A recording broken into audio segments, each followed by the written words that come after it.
It's another 8-year release from New Riff, but this time, it's a rye. Hey everybody, welcome back to another episode of the Bourbon Hutch. Thanks so much for joining me on this journey through the world of whiskey.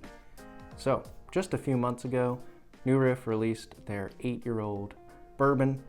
It's a stellar pour. I absolutely love that bottle and have been gravitating toward it ever since I cracked it open and reviewed it.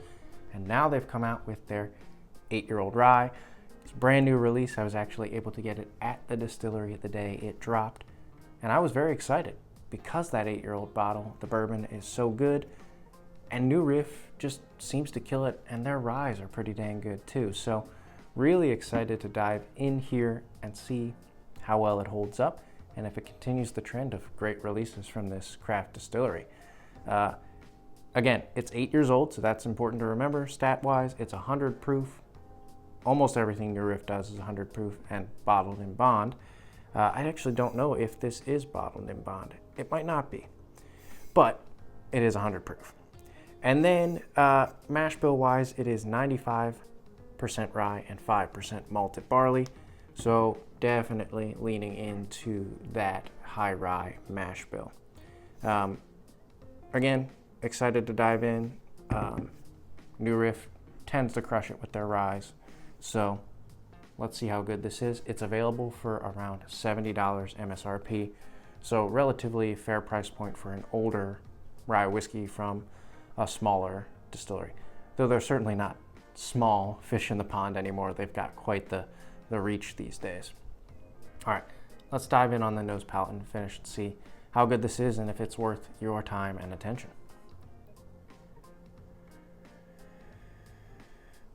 Okay, so lots of vanilla on the nose.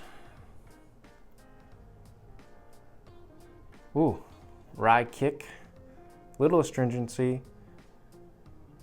but more like a cherry apple experience. Some oak layered in there. Yeah, it's like a blackberry tang as well. I tend to get that maybe a little bit. It's like a little metallic or tangy experience that I get on a lot of New Riff.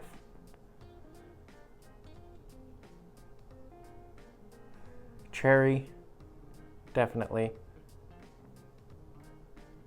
And then it brings a slight layer of citrus too. Orange peel, lemon. Okay, so now I'm starting to interpret a little bit more of that fruit as a citrus note. So it's a little bit more orange peel and lemon. Still that cherry apple is there, but the citrus is coming through. All right, let's dive in on the palate. That'll give us a lot more information. Cheers.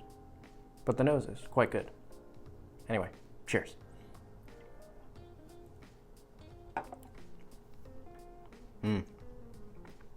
Okay, that is a rye with some aged presence to it. Right off the bat, that orange peel and lemon citrus kind of burst forth on the palate. Then it settled into this butterscotch and really tended towards some oak in the mid palate. And then the back end gets fresh. Like I'm getting a little bit of eucalyptus or mint, something like that. Maybe even a touch of a menthol kind of thing, but it just feels fresh. Like I just brushed my teeth or had a cough drop or something. Very interesting, and I get that on a good amount of ryes, but it's presenting that. I really liked the way the oak was layered in there though.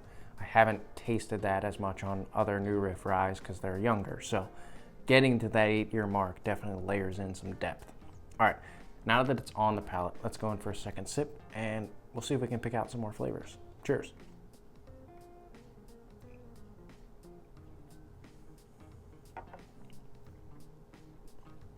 Ooh, interesting. That sip almost went sour and spicy. In a good way, like lemon, that lemon citrus is coming through strong with some sour kind of notes. Maybe even like a green apple and how it gets a little bit of that tang. And that blackberry is kind of in there as well.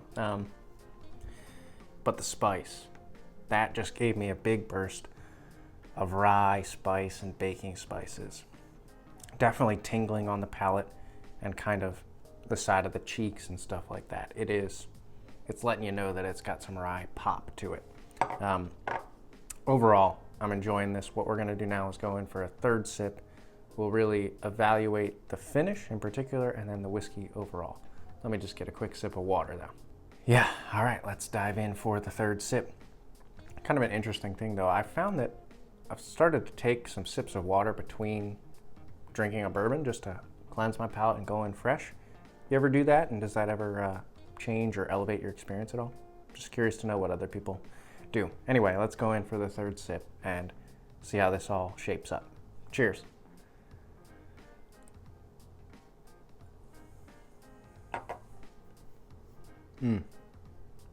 Okay. Great. That sip went back in the other direction. More of that oak came through. There's a little bit of bitterness here. I almost feel like I have sipped on, I've had like a black walnut bitters in like an old fashioned. It's almost giving me that vibe. Maybe like a little bit of a nut, like a walnut, but a little bit bitter too. So oak, that kind of experience, the black walnut bitters kind of thing. But then it brings that orange citrus, lemon citrus, and some of that cherry as well. Some good brown sugar on that sip. Interesting, we went from this like, I thought it was very fruit forward and it kind of gave that off, had some butterscotch. Then it really settled into its citrus and oaky experience. And then one of those sips was just way out there with the sourness and spice really coming forward. I think it's kind of an interesting rye. I think it kind of bounces around in terms of what it has to offer, which is not necessarily a detriment. Overall, I'm really enjoying it. I do enjoy rye quite a bit. My question in my mind is like, is this comparing to the 8-year-old bourbon? Because I really love that bottle. So in anticipation of that, I actually have a pour of the 8-year-old bourbon ready to go, sitting here opening up. So I'm just going to do a quick comparison for myself and hopefully to inform you about which of these two options, I've actually got the bottle too, which of these two options really stands out, and maybe if you should just get both. Let me grab a sip of water and then we'll dive in. All right, so just quickly comparing the noses here. Yeah, vanilla, lemon citrus, some spice for sure. All right, the 8-year bourbon. Oak and black cherry. A lot more barrel spice and oak resonance to it. Strong vanilla as well, but sort of darker and richer too. All right, let me go in on the palate. Cheers.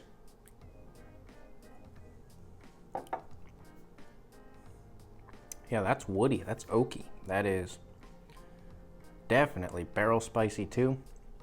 Not nearly as aggressive as the rye. Kind of settles into this black cherry and vanilla cream experience. But it really comes forward with that oak. It almost reminds me in my mind of, I have this Knob Creek 18-year that has an amazing amount of oak, kind of like old 1950s wood furniture, you know? Gives you that vibe. This has a little touch of that. They're both really good. If I had to choose one to just sip on my own, I think I tend toward the bourbon, but I'm just more of a bourbon guy. I am starting to really enjoy and explore more ryes, and this is a quality pour for sure. It's interesting, it's powerful, it's flavorful. For a $70 craft whiskey rye, it's very, very good. All right, I think that's gonna do it. I think New Riff is really killing it lately with 2 8-year-old releases that hopefully are becoming more available across the nation as we speak.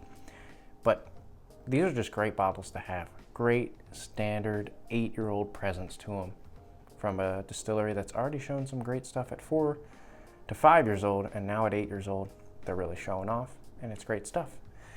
Let me know in the comments below, have you been able to try the New Riff rye yet? Have you been able to try the bourbon? Which do you like better? Have you only tried one, and are you eager to get the other? Just curious to start a little conversation, especially about the rye, and if you're looking forward to this release. till I see you guys again for another video, all I can say is keep drinking good whiskey and cheers.